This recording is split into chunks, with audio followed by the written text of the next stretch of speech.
So, what is an investor to do with all this information? But let's remember what this is supposed to be about. The idea is to give you the information that makes it possible for you to be able to do the investing yourself, to cut out all of the middle people that are going to take a piece of what could be in your financial future instead of theirs. So I think it's important to remember that each of the 12 forks in the road that I tried to take you to and give you the choice whether going to the right or the left was going to be in your best interest. And what I know is that in almost every case, there is an overwhelming amount of evidence of what is in your best interest. And remember, just 0.5% additional return over a lifetime is likely worth over $1.5 million, even to people who are not investing a lot of money. Now, you may have doubts about my recommendations. You may think they are colored by something that has to do with me being obligated to somebody else instead of to you. But here's what I think you ought to do. You can go to ChatGPT or some AI source. You can go to Google and do a search. And you could ask about, if you wanted to, each one of these forks in the road. And then you can do your own digging in terms of, what would have given you the best return. For example, it seems pretty easy or acceptable to believe that if you save, you're going to be better off than if you don't save. That's an easy one. Is it $1 million payoff? Yeah, I believe so. Why would somebody, by the way, not save? Why would they think that they would do better not putting that money away for the future? Well, one, you could have a belief you're going to win the lottery.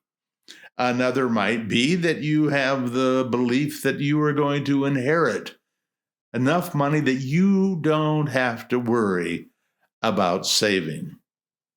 But other than a few relatively unusual situations, my sense is the big payoff comes from saving, and it comes from saving early.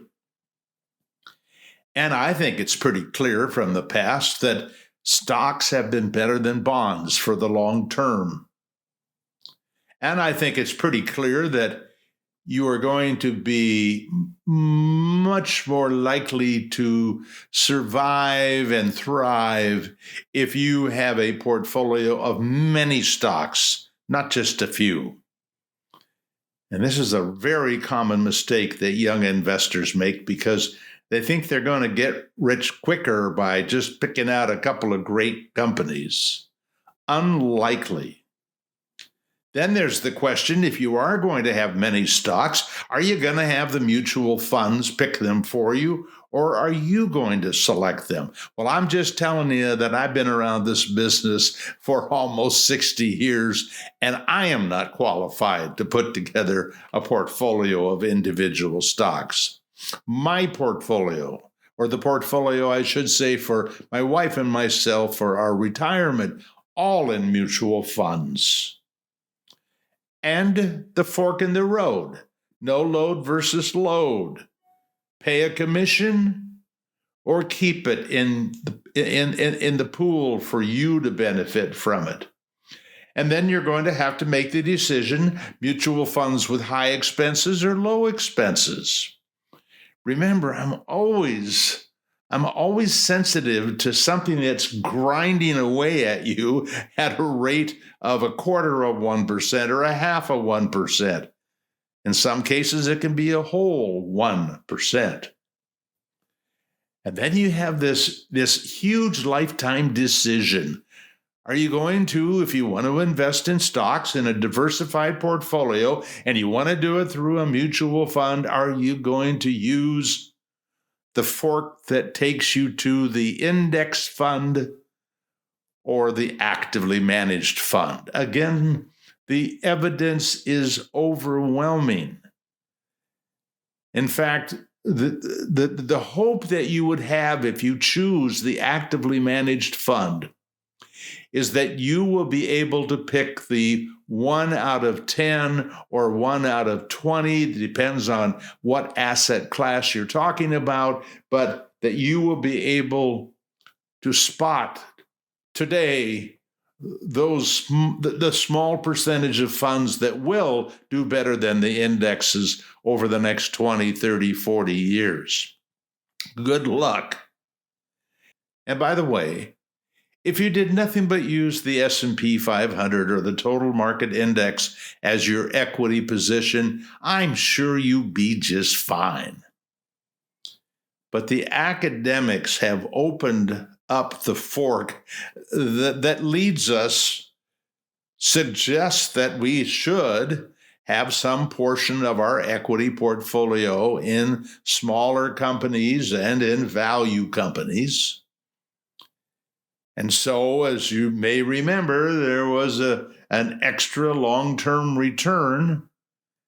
And in any of these cases where we talk about return, I can tell you that when an expense is 0.1% every year and another fund is 1% every year, I can tell you what's coming. That one fund is costing you 90 basis points of your return, 90% of 1%. And that's a given. What we don't know is how the fund itself will do. So that one, you don't need the small, you don't need the value. I'm just telling you, in my own portfolio, I have a healthy chunk of both small and value. And then there's the decision, are you going to buy and hold, or are you going to play the market? Are you going to market time? Are you going to decide there are times to be in and times to be out? And I'm just telling you, I've been around this business for 60 years, and I have rarely met somebody who accomplished with market timing what they were trying to do, because it turns out for most people that market timing is an emotional decision, and that is almost never helpful when you're an investor. And then there's the decision, do you dollar cost average into whatever funds you're going into? Or in other words, just put the money in there every month. You put the $500 and it buys as many shares as it can. And when the market's down, it buys more. And when the market's up, it buys less. Or do you want to hold your money back and wait until the timing is right? And then you have the choice between putting your money somewhere where there are tax advantages galore, like no taxes from now until retirement on the money that you make. And then you retire and you start taking the money out, and there are no taxes on the money you take out. And then you die and you leave the money to your kids, and there's no tax if they take it out under present tax law within 10 years of your death. And finally, there's a fascinating decision that you could make, and that is to decide, forget about all of this stuff and picking that fund or when to get in or when to get out or any of that, and you put your money into a target date fund that takes care of everything for you for the rest of your life. And I mean that. Until the day you die, they will manage with the appropriate amount of equities, the appropriate amount of fixed income. So they'll be more aggressive when you're young. They'll be more conservative when you're older. But they will do through their eyes for you for no extra fee. management of the funds. And I don't want you to forget this study.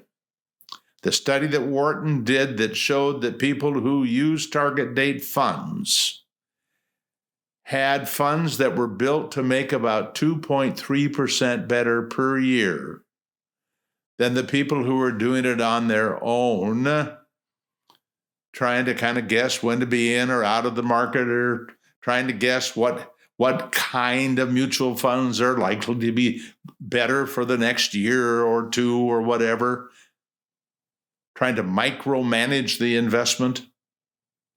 So if you did nothing but put your money into a target date fund, I think you'd be making a very fine decision.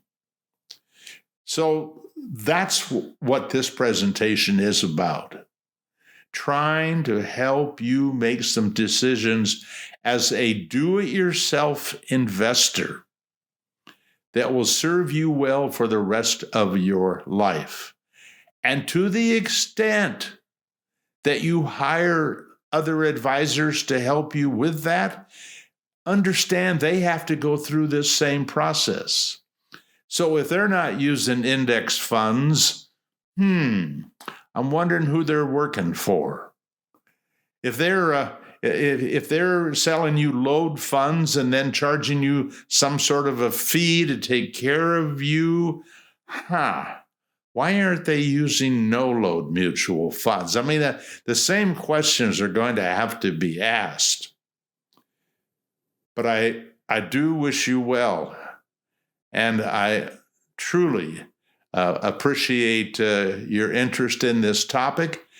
And I hope as you listen to the other presenters in this special series that you will find ways to strengthen your ability to improve your financial future.